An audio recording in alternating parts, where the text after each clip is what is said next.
What's going on, y'all? This is Kevin Kuhn, and this is the Athlete Factors podcast. I'm here with an old friend, training partner, teammate, co-captain, and old buddy, Jud Brooker. Coach Jud, what's going on, man? How's it going, man? You got me excited about when we were actually fast and ran back in the day. Yeah, we put down a few miles together. A couple. So yeah, tell us a little bit about what you do as a coach, where you're coaching, what kind of athletes you're working with, and all of that. Yeah, so I'm at Columbia International University, CIU, if you don't want to have the mouthful. We're down in Columbia, South Carolina. It's a small Christian university. I moved down here fall 2011 to start the cross-country program. We've just built a brand new multicolored Mondo track that finished in January. So nice. Ramping up our track and field program for this year. So it's made some new challenges having a track, but it's definitely needed and a lot of fun. So it's a busy profession, but I love it because I get to stay in college the rest of my life without taking classes. Yeah, I think we both know you really loved the academic side of college. Yeah, that's why I was in study hall for 4 years, right? That's right. I was too, but I think my junior and senior year I was proctoring. I was getting paid to be there. Yeah, you were getting paid to yell at us. The nice thing about distance runners, man, is they're not too rowdy. Well, that's not true. When we were freshmen, I remember I got yelled at a little bit. But like in general, distance runners are like pretty good students. Yeah, we're pretty chill. I mean, we're really good at time management, just being student athletes. So I think that favors us fairly well. So. Oh yeah. So you have a pretty decent running pedigree, if you will. I'd say running is definitely in your blood. It's in your family. So tell us a little bit about your running background, how you got started, a little bit about your family if you want to, stuff like that. So I grew up on the track. My mom made 3 Olympic trials in the 800, made a world indoor team, was the first female track athlete inducted in the NAI Hall of Fame. So she trained with me up until she was like 6-7 months pregnant, and they would take me to road races and both parents figure out who had the best chance to win money, and then the other one would push me in the stroller. I got lost at the 1996 Olympics. So I had my name over the loudspeaker, name up on the Jumbotron. So I was big stuff as a young kid. Yeah. Congratulations. Thank you. But yeah, so I grew up around it. My parents were really good with almost pushing me away from running because they didn't want me to run just because that's what they did. They wanted me to do it because I wanted to do it. And so I wrestled, played football. That lasted like half a season. Played t-ball. I mean, I did pretty much anything that you could do. And once all the coaches said, "Hey, you're really fast, but you don't have a lot of skill," I was like, "Okay, I'm just going to run. I'm just going to give it up." So I ran growing up. Would try to race my mom when she was doing her workouts and doing stuff. Ran in high school. Got to go to college. Mess around with you for 4 years. Had some success at Cedarville. Tried to train post-collegiately and race a little bit afterwards, but being a head coach doesn't entail a lot of freedom to do your own training, so that kind of got derailed from there. But yeah, it makes it hard when you don't have a whole lot of time to train. Yeah. So, but true. It is what it is. So, So tell us a little bit about, um, so you and I kind of have similar perspective of like how the recruiting process goes, but from a coach's perspective, let's say, uh, pretend that I am a high school athlete that wants to compete collegiately. Um, how do you as the coach go about doing that, and what advice would you give to high school athletes as they're looking for not only a school that fits them, but a track and field or cross country program that fits them? Yeah, so we're CIU being a Christian university, or we're in a little more of a unique phase. I ask recruits, people that contact me about their walk with God. Do they go to church? That's kind of my first big questions, because if that's not where they're at spiritually, that's fine. That's just then CIU's. They're not going to enjoy CIU very much, and so I dive into that a little bit more. But then I like to talk more about the character, and find kind of a purpose why they run. That's something I struggled with probably a little bit through college of being a little too competitive. Still struggle with that a little bit, but looking for somebody that's not all about running, and or vice versa, looking for somebody that's actually likes running. I talk to more people than I would have thought I would that say, well, I just run because I'm fast. I don't really like it. Like, well, then why are you going to go to college and do it? Side note. Hey, I hated training, but I Dude, loved racing. hey, So I'm with you on that one too. there were Don't definitely tell my times. team that. Well, don't share this with them. There were definitely times where like I was like, I don't enjoy this at all. I'm not having fun, especially when you're injured. It can be really tough to like stay mentally, like Mhm. healthy, just because, man, I'm not able to train, so I'm not able to race, and running hurts, and what the heck am I doing here? Like, there's definitely times. So I can Yeah, totally relate to that, to people who are yeah. like, I don't know, I guess I'm just good at it, and maybe it'll help pay for college or whatever. There's plenty of Yeah, people like that out there. So yeah. No, and that's a balance of just kind of see why people like what they're doing, and just seeing why they want to go to college. What's the reasons? As I would say, advice to any high schoolers that want to run in college, want to even do other sports in college, is just be honest with the college coach you're talking about. Don't bring up money at the very beginning. mm, That's if the coach talks to you, then they're interested. Money will scholarship. The big question will come up, and they'll hmm work through that. But I know that's a turnoff for me when I go through my spiel of this is who CIU is, this is who I am as a coach, that sort of stuff, and I just say, what questions do you have? And they say, really, just how much money am I going to get to come here? It's like, well, wow, they're just want to get the money then, and they're yeah, each year going to ask for more and more, and so just ask the coach about the school, ask them, find a question to ask, whatever. If it's why are you at CIU, why wherever, but hmm shows that you have interest in that, interest in the program, but then also interest in the school. That's hmm something I think Orchard, our coach, always said, I want you to come to Cedarville because you like Cedarville, and then you hmm get the opportunity to run, not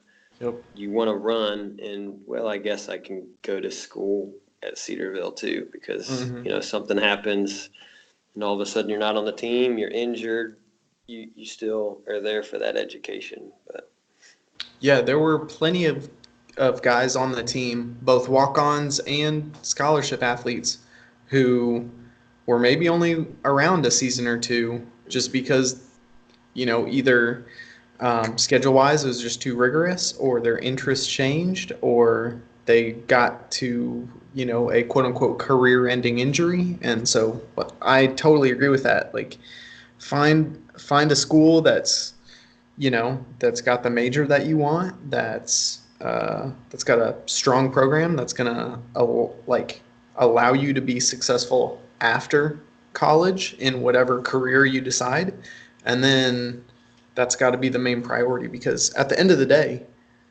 uh, you're probably not going to be a professional runner, which I Balloon get it, man. busted. Everybody wants to be a pro runner. I remember after nationals my sophomore year, I was like, oh, okay, I'm just going to be a professional steeplechase runner. Like, I mean, I got fourth. Like, why? Come on. The next season, back injury. I'm like, oh, okay. I guess this is not going to happen now. So, Yeah. No, that's, yeah. I mean, I tell my team, I remember my freshman year back injury. Mm-hmm. I still hate that back. But I didn't like run a step for like 5 months. Just couldn't get it. You and I were top recruits coming in. I know everybody knew my mom, so they expected me to blow the world out, and no way I was going to reach those goals.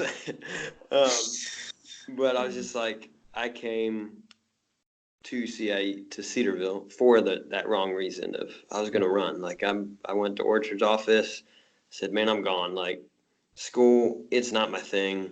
It should be your thing. But I was like, it's not my thing. I'm going to go join the military. I'm going to go do something. Like I'm not a college guy. And it actually took Justin Herbert, shout out Herb, pulled me aside, another coach, Yeah. good guy, but he pulled me aside and in a more blunt way than this, pretty much said, "Put on your big boy pants and like man up and let's do this." And I look back on that point of just that commitment level of no, I'm going to figure this out, and why am I here at Cedarville, and why am I running? And yeah, I want to be really fast, but I also I'm here to learn. I'm here to grow, and was able to get healthy enough to do some decent stuff. But I look back at that time when I didn't quit, when I figured out, okay, what do I got to do to get healthy enough to roll and actually enjoy training and racing and that stuff. Oh yeah. And the nice thing is when you do figure that out, you can come back from even a back injury, as we both know, and do decently well. Yeah.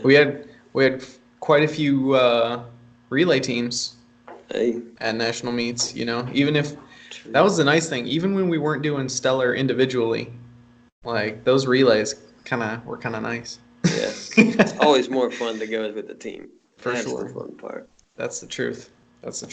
So let's transition a little bit here. So tell us, what are some things that you like and what are some things that you dislike about collegiate coaching? Yeah, some things I like, minus the fact of being in college the rest of my life, is just that ability to coach athletes that want to improve and want to take it to the next level. I mean, even being at a small Christian school, I mean, we have some really great athletes, especially this year. Hurdler, 400 runner, really good pole vaulter, who it makes me as a coach stretch my abilities of, I grew up around distance running, but this last couple years have really grown and learned jumps, pole vault, long triple jump, getting into the hurdles this last year and a half or so to kind of broaden my knowledge of stuff. Makes meets more fun watching stuff. I understand what things are going on a little bit more, but just that ability to coach somebody that wants to get better was in the office saying, hey, what do I got to do? How do I got to take this next step to win nationals this year, or whatever that looks like.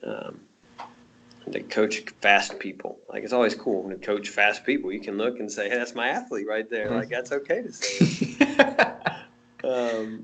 So real quick, yeah. what all events are you responsible for coaching? So I share distance. We have an assistant coach. She kind of splits distance with me, and then I'm over the jumps, hurdles, and sprints this year. Wow. So a little busy, Yeah. but we split our practices a lot.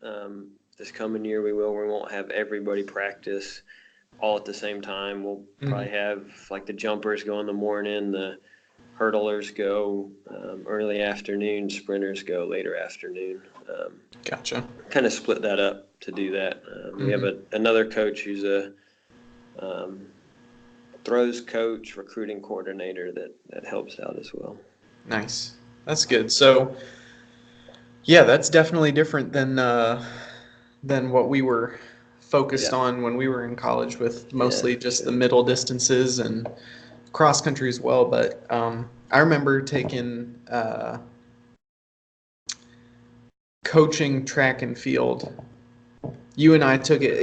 It wasn't offered. I think it was our last semester. It wasn't offered, so you and I had to take it kind of like as a special class with Coach Bo. And I remember yeah, it was fun. It was a lot of fun because it was so much more hands-on. We got to go out to the track and go through all the individual events, and yeah, you get a new appreciation for the whole sport of track and field when you see how unique and different the demands are for all the different events. Even like the difference between the long jump and the triple jump. It's not just, different steps.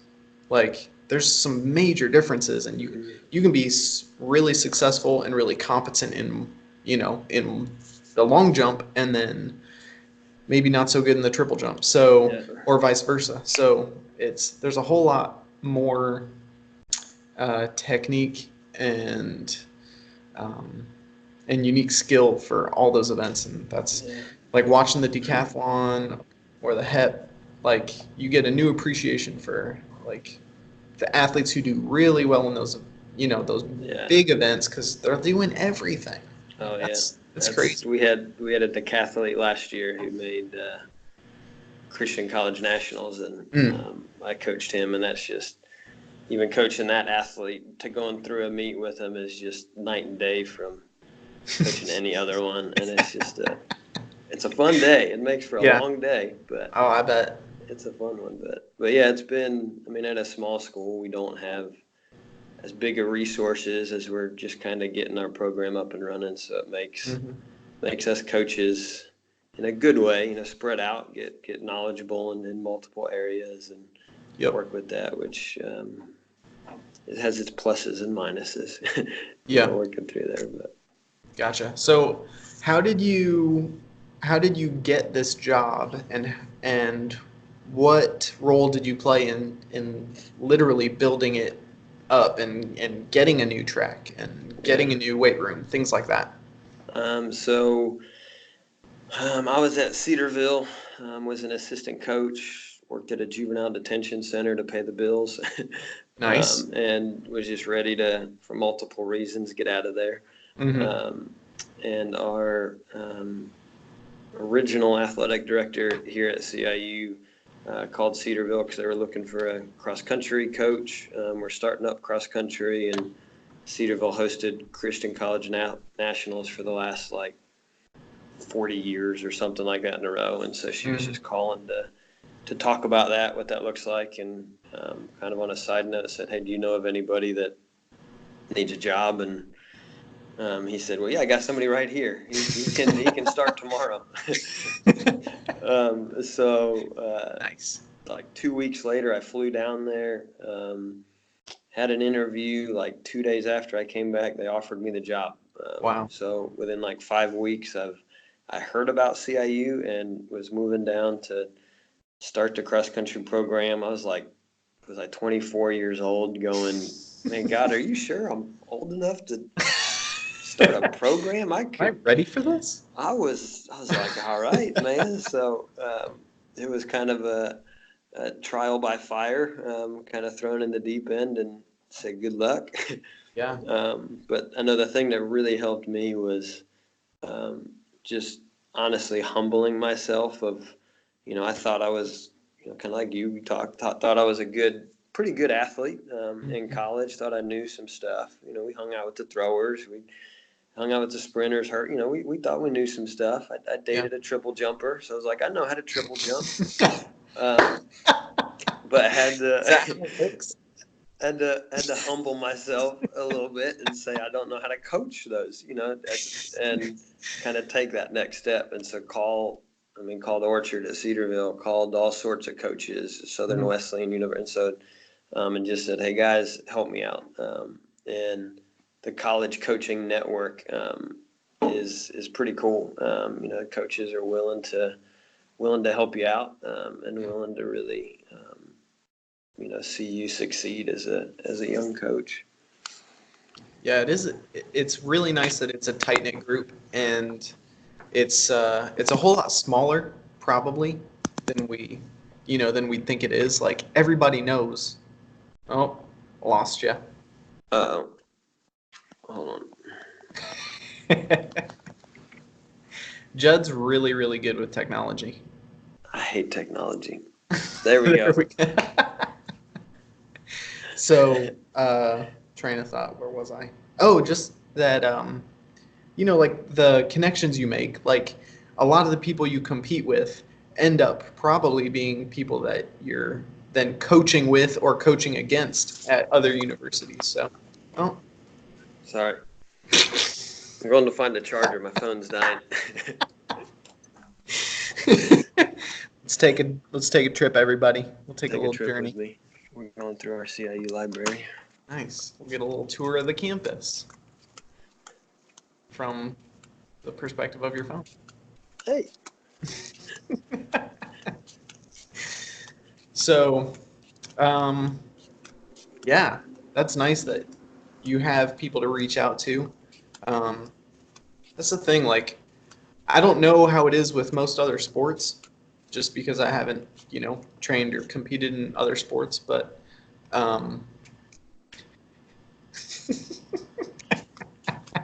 sorry.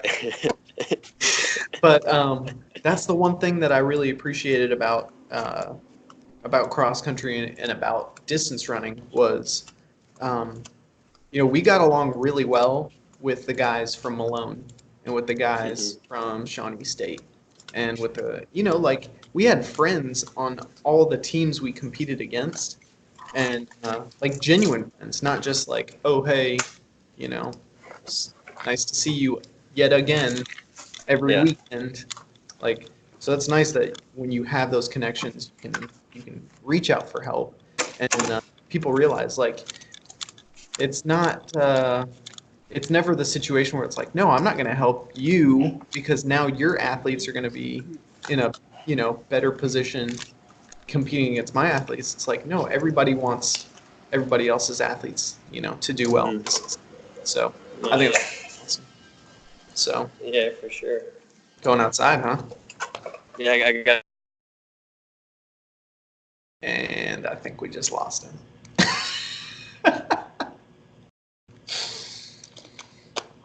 This is an entertaining one, y'all. Oh, there he is. Sort of.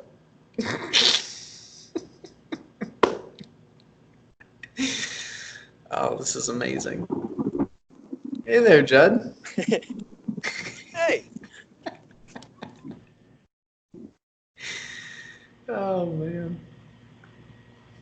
This is not ideal, but not completely things happen. These things happen. Yeah. These things happen. These things happen. So, how's the weather out there? I bet hot. It's always hot. It's pretty solid though. Easy. Year round. The winter is awesome. Yeah. Here, we don't really have to worry about indoor track. That's nice. It's hot enough all year to run outside. Yeah. That's cool. So, tell us, if you will, a little bit about the most important factors related to coaching collegiate athletes? Like, what are the things you really got to focus on?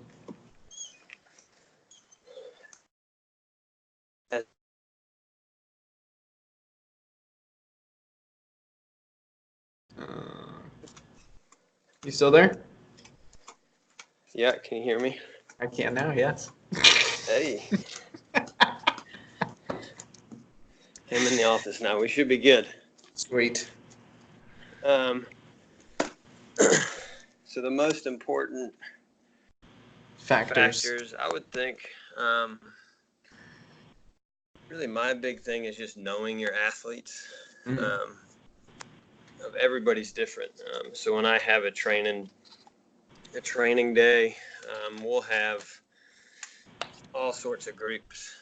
I mean, for our even cross country, our guys will have 3 or 4 different groups doing a workout each day, and it could be easy things of, mile repeats with 4 minutes rest for one group, 2 minutes for another, 1200s for another. But knowing what they react to better. I mean, you and me were middle distance guys, so we shouldn't really have trained the same as 10K runners or some of the true distance guys, even if we're racing the same event. Yep. And so once we get to the college level, kind of moving up from high school, I tell them most of the athletes, you know your body, what you respond well to, what you don't respond too well to, and my job is just to take that and organize a training plan, and just work through how can we tweak this or that. If you just throw everybody into one group, you have some athletes that are going to do really, really well, some that they're just not going to improve. And so it's really learning and listening to them. Don't take it as a challenge or disrespect when an athlete comes and say, "Hey, Coach, why are we doing this workout? What's the point of this? What's the purpose of this?" And they're not disrespecting you. They're just trying to figure out the why so they can work harder at the 6 1-mile repeats when nobody wants to do those. But just finding that purpose. But yeah, no, I think that's definitely something that I appreciated about Coach Orchard, was he didn't try to throw everybody into the same cookie cutter mold. Yeah. And say sink or swim. Like I hear about in general, there's coaches who are like, okay, I'm going to recruit all the kinds of athletes that I think will fit my training style, and the ones that don't cut it, sucks to be them. But everybody else, as long as they fit, we're going to be really successful. And then the other type of coach that's like, what, I'm going to view things from more of an individualized approach, and the athlete who can handle a lot of mileage, we'll give them a lot of mileage. The athlete who can't handle a lot of mileage and needs a little more quality versus quantity, we'll use that for them. And so yeah, it was nice being able to, like, during cross country, Coach Orchard would kind of give us the reins to see how much mileage we could handle. And we figured out, for me, relatively quickly, like 65, 70 miles, like my body was not really down with that. So, and was that a question of, like, now looking back, I can be like, oh, well, I probably wasn't eating enough calories. I probably wasn't getting enough protein. My sleep could have been better. I probably should have been strength training so that I would have been more resilient. There's all these other variables, but in the moment, it was nice that he gave us the room to kind of test ourselves. But then once we kind of figured out, like, okay, well, if 65 to 70 is kind of where you top out, then let's not stay there and risk, putting you in a position where you're getting tendinopathies or nagging pains and injuries and stuff like that. So I think that's a wise way to do it. So with all the athletes that I train, I try to view them as a blank canvas, right? So, if I like don't assess them and don't figure out like, okay, what are your strengths, what are your weaknesses, and then try to focus on correcting and strengthening the weaknesses, then yeah, it's probably not going to turn out too well if I'm not Yeah. going with that more individualized approach. But I know plenty of coaches who are like, I don't have time for that. Here's my Yeah. program. It works. And I'm just going to try to get the athletes that fit that mold. Mm-hmm. Okay. And it's a, I mean, I'll give it, it's definitely a harder approach. I mean, like you're saying, it takes more time to It's set more up work. training plans Mm-hmm. and, how do you organize that as opposed to just throwing everybody in there and, if you have 20, 30, 40, 60, whatever kids and you run them into the ground, then 5 of them are going to be really, really good, and you're going to look really great as a coach, but they Mm-hmm. forget about the other 90% that are injured and are Oh. not enjoying life. Mm-hmm. Um, and Hate so, running after that. And yeah. And so yeah. that's kind of a, what kind of coach do you want to be of, how determined are you to grow and to learn? It's an ever changing profession and working through that. But, ultimately we're here to coach the athletes individually, and working through that. That's what I love. Like you were saying, I love about Orchard. Man, I was in his office like almost every day, and Mm-hmm. some of it was probably because I didn't want to study. But I was going and just chatting with him and just talking to him, and Yeah.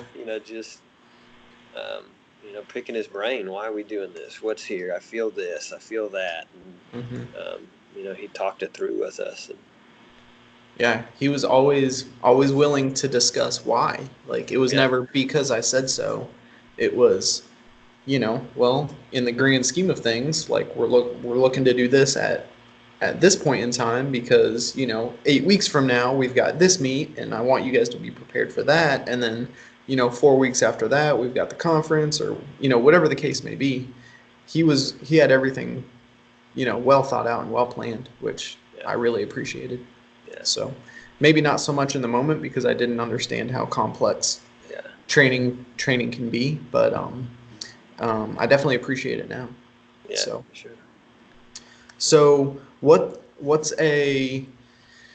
um, what's a general just we'll kind of shift back to distance running coaching. Mm-hmm. Um, what's a general uh, distance program look like? Can you talk us through, your off season, your preseason, your in season, postseason sort of Yeah. training, what that looks like, what you're focusing on at different points? Yeah, yeah. So we have a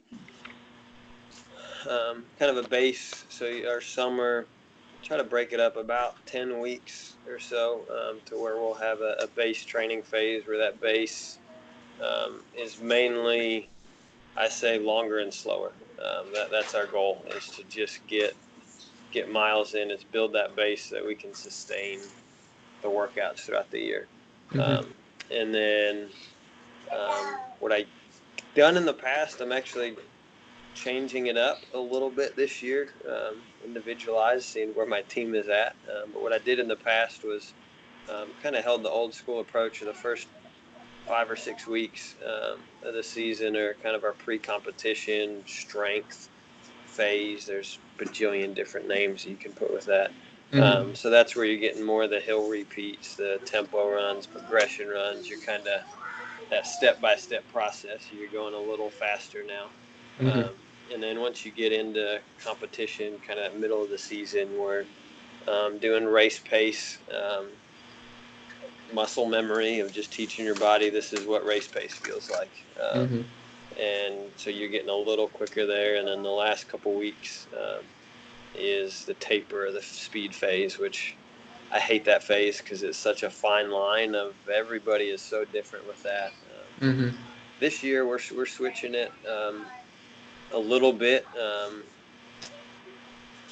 Heard a couple coaches do this of almost we're starting the race pace phase earlier, and so um, team moved in last week, beginning of this week actually, and so next week we're gonna do for the girls or women I think 400 repeats at kind of in between current and goal race pace Mm. with minute and a half rest. So it's going to feel dirt slow the first half of the First few workout, reps. probably. Mm-hmm. Yeah. Guys are going to do anywhere from 600 to 800, probably 800s at kind of race pace because they're doing a 5-mile race, so an 8K. So again, that's going to feel dirt slow for a lot of them, but it's just teaching your body early this is what race pace feels like without expecting them to do 1200s for the ladies or miles for the guys when their body isn't ready for that. And then I got kind of a new taper phase. I stole it from Joe Hill, who was my coaching idol,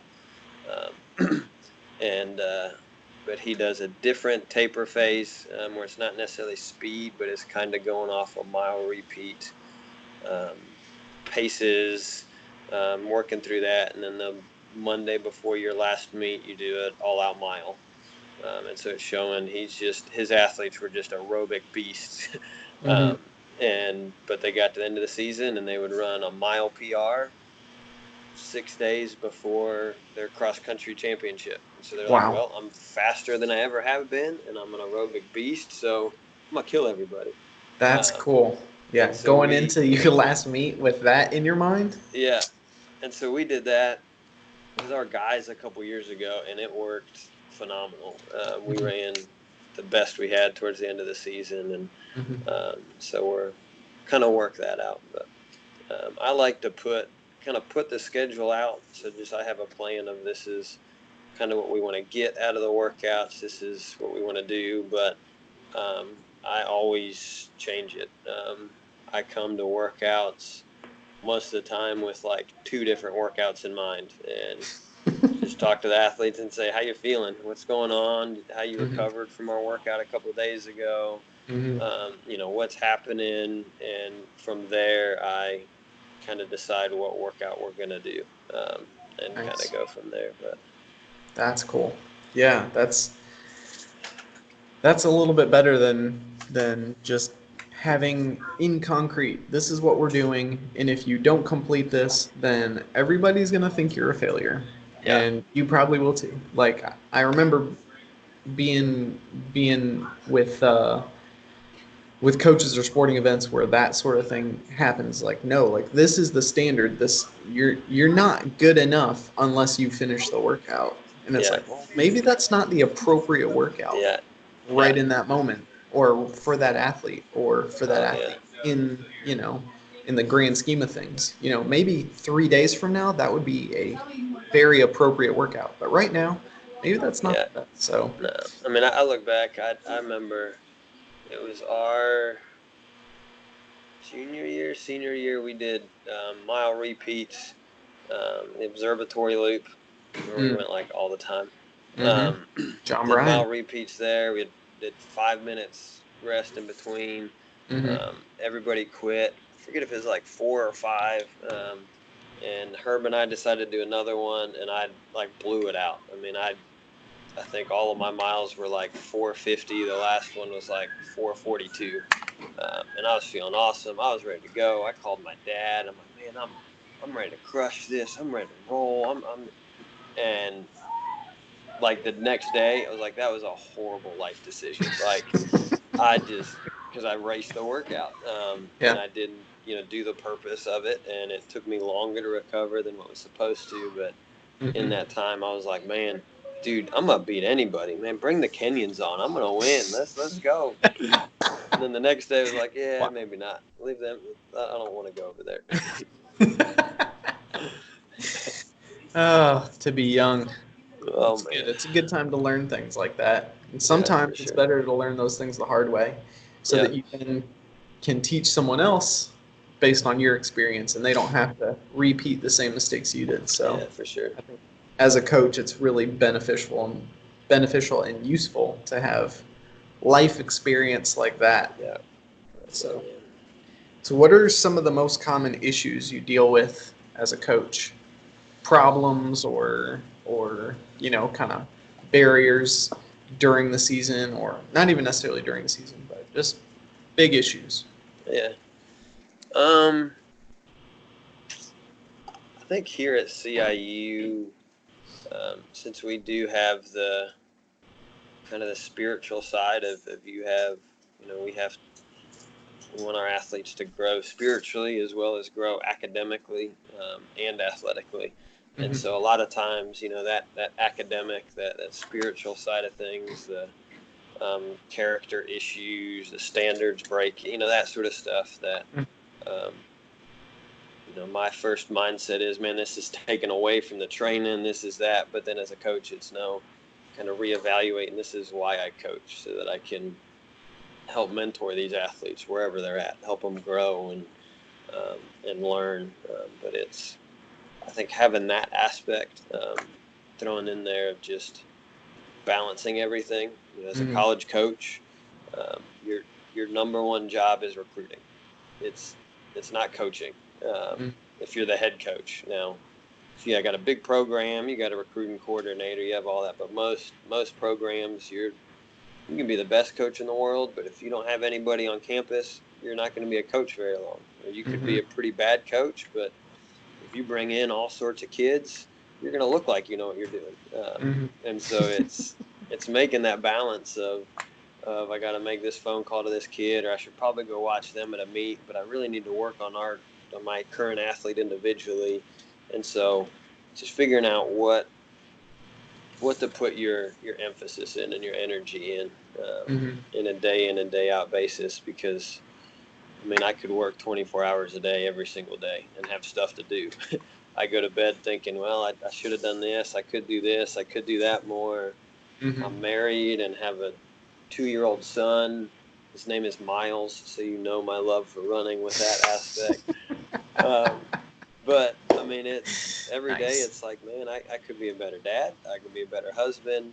I should be a better coach. I should have done this more. I should have done more research, recruiting. And so it's just finding that balance of where my energies go and not let it just kind of weigh down on you. For sure. So yeah, that's from the perspective of the athlete. They've got to balance, their school, their life in general, spiritual life, their academics, all of that, athletics, practice, everything, family life as well. And so, yeah, it's one of those things. Sometimes it's like, man, as soon as I'm done with school, life is going to be so easy. Not so much. Like there's going to be difficulty. There's going to be challenges. There's going to be stress, like the rest of your life. There's things you can do now that will help limit some of that or mitigate some of that, but we can't plan everything, and there's a lot of things that are out of our control. And so balancing life that can be a tough one. I kind of the first year I got here, I wanted to have kind of a vision. What am I got my master's, took a couple coaching classes, and it was a coaching methodology class that it was like stated what was you need to have a passion, what's your vision, what's your mission as a coach, not just for your team. And so I kind of bought in and started a wheel of success, to where modified it over the last couple of years, but now the inside of the wheel is your walk with God. That's kind of where everything with our team as Christians revolves around. Your belief, your religion revolves around that.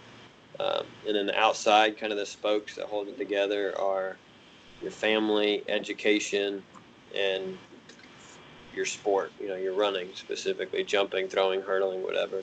And a lot of times that family and education needs to come before your competition, your specific event. But if one of those is affected, then the whole wheel is struggling.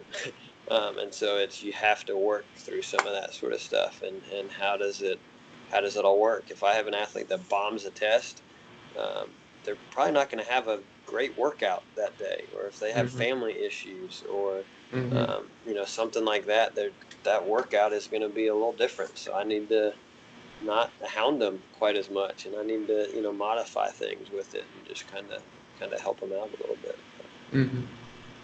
Yeah.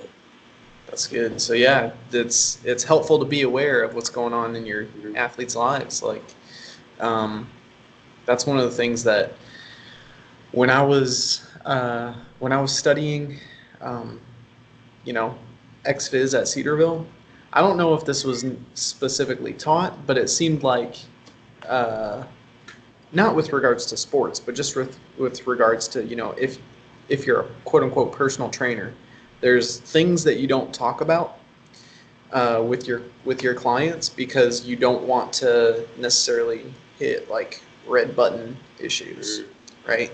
But if you're not deeply involved and know what your clients are going through on a day-to-day basis, then it's really hard for you to understand, you know, if they're sending some signals that maybe everything's not okay. Because there's definitely times where I'm sure your athletes don't tell you, oh hey, I had a really really stressful, you know, like test I had to study for. I didn't do well, and oh yeah, by the way, there's stuff going on, back home with my family, and things aren't great, and so they might just keep that to themselves. And if you aren't, like aware, if you're not paying attention to all the little things, then you might miss that, and then you might be like, well, why are you dogging it today? Why aren't you working hard? And it's like they just don't have the focus. So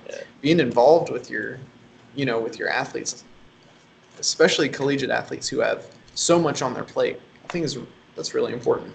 So yeah, for sure. And I think it's taking an initiative, because like you're saying, they're not going to say it, so it's being able to read your athlete, for sure, figure out what something's off, and it's just that little thing, but that'll help them, that'll help you as a coach exponentially. For sure.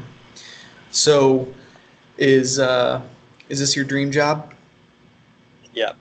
Yeah. I mean, I've honestly, after getting married, having a son who I love being a father. I mean, he's running around. My team is actually babysitting him right now, and so he's popped in the office a little bit to make sure I'm still here. But he's running all over the place. I love seeing him. I'm like, man, he loves dad. He's a mama's boy, but him and I are buddies. Nice.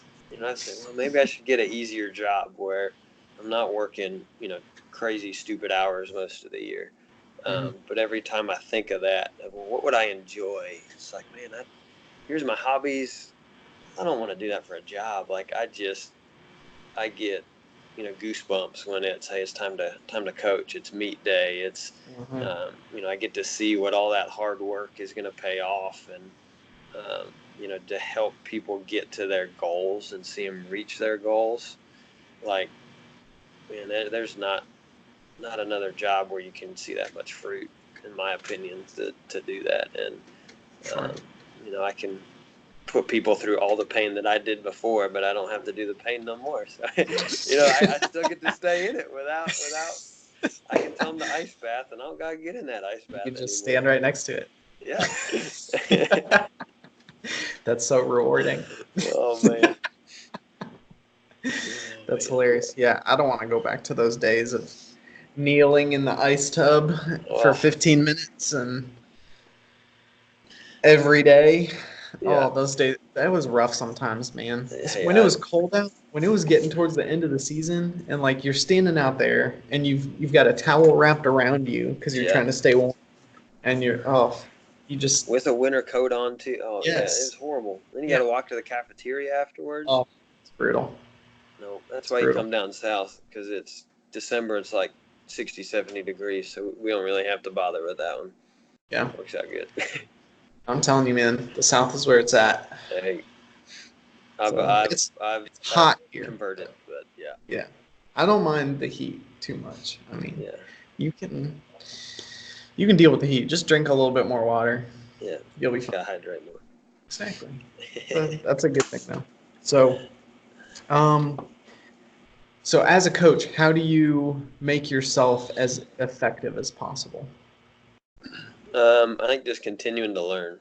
That's something I could probably go back in my head now. I'm kind of doing it, of just going back to our best years here at CIU and some of our worst years at CIU, and a lot of it will go back to, what did I learn that year? What's something new that I tried, or, a clinic that I went to, whatever, to grow, because it made me want to coach. It made me want to organize and structure everything more. And so it's just that learning process of I learned something new every year, from camps that I go to, camps that I put on, even just talking to my athletes and learning their background, learning some of their knowledge, makes me want to dig in a little bit deeper to it. But that's something, and it's a growing profession. I'm trying to figure out now. Oregon sprinters in their on your marks position have 2 knees on the ground instead of the typical, 1 knee up. So I'm trying to I saw figure that out. Facebook post the other day. Yeah, I'm I trying to saw learn. Carrie was commenting and saying some stuff, and I was like reading through that. I was like, yeah, like all these people that I know are like, yeah, all I former mean, teammates. But yeah, I haven't seen that before either. So and I'm literally talking to my athletes. I'm on my floor of my office, getting down in the on your marks position and trying to come up and figuring out, well, do my hips move forward? Am I more back here?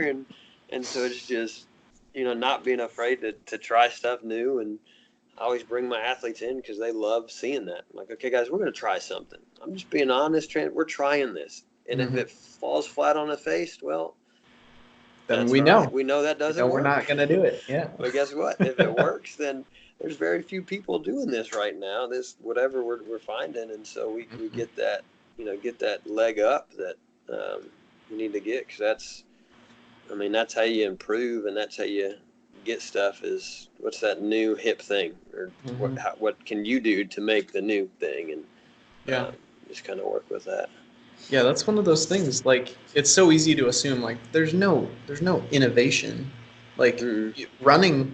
running is still running, sprinting is sprinting, like jumping is jumping. Like, what changes? What's different? Well, if that's the mentality that was it Dick Fosbury? Yeah, Fosbury? Fosbury flop. Yeah. Like, if he hadn't thought like, oh well, I'm gonna try this different thing, then we'd all still be high jumping, going like chest to the bar Yeah, instead of back to the bar. You know what I mean? So yeah.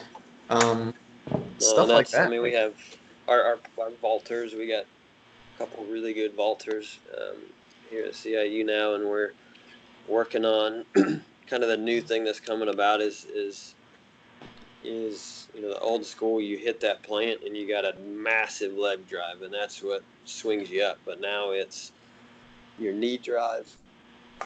Knee drive isn't super big on the plant and on the takeoff, because then you kind of, your foot doesn't necessarily fall down, but then you swing up with 2 legs, and so you get more momentum going up. And you're seeing guys like Mondo and, Sam Kendricks just doing that, and they're getting more swing. And so now it's okay, how can we 19 figure that feet. out? How can we roll that? And that's crazy.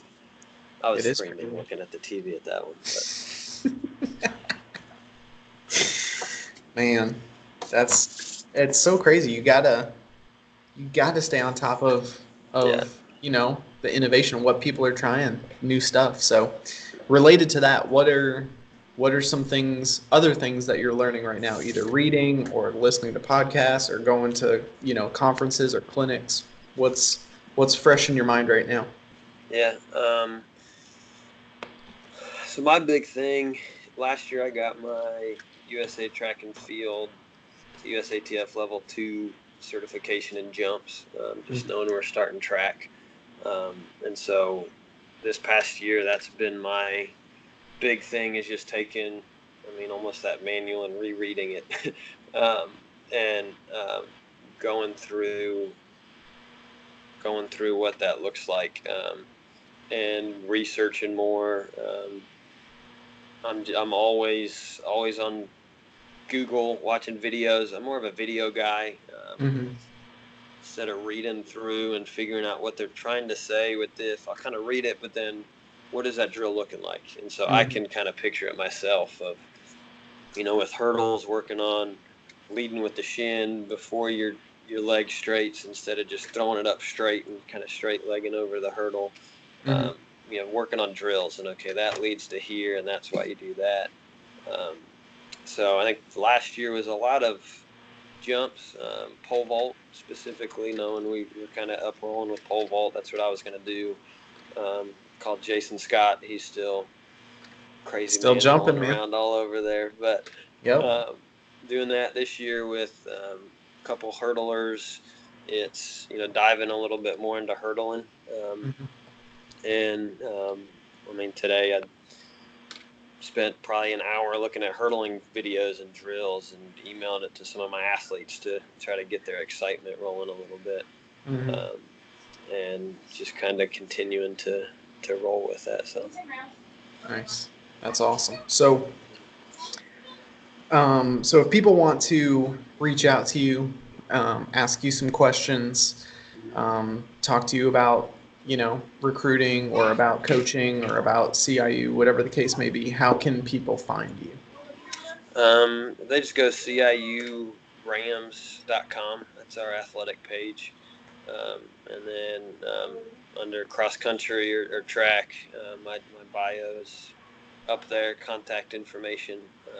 My email is super easy. It's just judson.brooker@ciu.edu. But yeah, I mean, I love talking to coaches. I'm a young coach, so I love learning. Mhm. Some of the best coach in the world, Joe Hill. Every time I see him in a session, he talks about what he read that morning, and Mm. he's like 80 years old, and in my opinion, one of the best distance coaches ever. And he's still learning, like he's Mhm. still trying to figure that out. But yeah, That's it. That's awesome. So no Instagram, no Twitter. I do have Instagram. I'm not very good at social media stuff. um, Technology, man. I had our one of our athletes take over our Instagram page, and I had a couple athletes like, "Dang, coach, our Instagram page is awesome." I was like, "Yeah, because I'm not doing it anymore." Right? But I do have Instagram. I don't even know my We'll thing. find it. I'll We'll put it in find it. the I'll put it in the show There we description go. for the I show think notes. it's J Brooker 5K, something like that. But I have Instagram, Facebook. I'll post a little bit more on Facebook. I'm old school, I guess. Gotcha. Yeah, Awesome. Well, yeah, I'll tag you in the stuff when I post it, so people will be sweet. able to find you for sure. But so any parting words of advice, any inspirational quotes or Yeah. words of wisdom for everyone? Um, I think I would say the big thing is just keep rolling. I mean, it's not an easy thing to be a coach, but just keep persevering, keep pushing through, um, keep rolling, and just keep reaching out to people um, that you either feel as a mentor, you feel as an accountability partner, kind of right where you're at, and then mentor young coaches. We need young coaches. We need people to step up and do some of that stuff. And we need young coaches Mm-hmm. to kind of step up. But Awesome. um, Alrighty, Judd. Well, thank you so much for taking the time to do this. It's been really good yeah, catching up and yeah, dude. sharing some old memories and Oh yeah, sharing a few laughs. true. And yeah, I'll have to get Herbert on. That's a good Um, guy. I talked with Coach O a couple months ago, um, and I'm planning on getting him on. So Yeah, should probably do that before the season really gets rolling, because yeah, once that's going, I know he's gonna be busy. yeah. He's gonna be So rolling. So so cool. awesome. Alrighty, sir. Well, again, thank you so much, and everybody, if you have any questions, reach out to Judd, and yeah, keep on rolling. Yeah, keep on rolling. Keep it up. Alrighty, y'all. Thanks for So, watching or listening, and stay tuned for the next episode. yeah.